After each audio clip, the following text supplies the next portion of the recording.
ಜಮ್ಮು ಕಾಶ್ಮೀರನಾಗ ಅಲ್ಲೇ ಇದೀನಿ, ನಾನು ಅಲ್ಲೇ ಇದೀನಿ. ನಮ್ ಜನ ಕೇಳಿ 60,000 ರೂಪಾಯಿ 70,000 ರೂಪಾಯಿ ಟಿಕೆಟ್ ಬಡವ್ರು ಹೆಂಗಿತ್ತು ಅಂತಾರೆ. 10 ಜನ ಕರ್ಕೊಂಡು 6 ಲಕ್ಷ ರೂಪಾಯಿ ಖರ್ಚು ಮಾಡಬಹುದಾ? ಫೇರ್ ಎಲ್ಲ ಭಾರಿ ಜಾಸ್ತಿ ಇತ್ತು.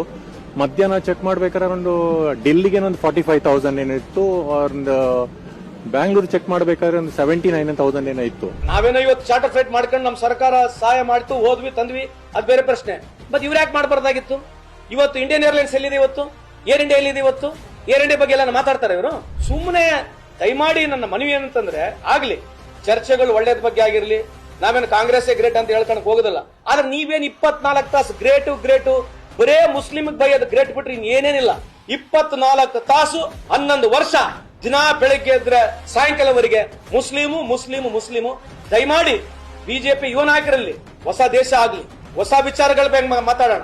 ವೈಯಕ್ತಿಕವಾಗಿ ಡಿಫರೆನ್ಸ್ಗಳು ಇರ್ಬೋದು, ರಾಜಕೀಯವಾಗಿ ಡಿಫರೆನ್ಸ್ಗಳು ಇರ್ಬೋದು. ದೇಶದ ವಿಷಯ ಬಂದಾಗ ತಪ್ಪಿದ್ರೆ ತಪ್ಪಂತ ಒಪ್ಕೊಳ್ಳೋಣ, ಒಬ್ರಿಗೊಬ್ರು ಸಪೋರ್ಟ್ ಮಾಡೋಣ.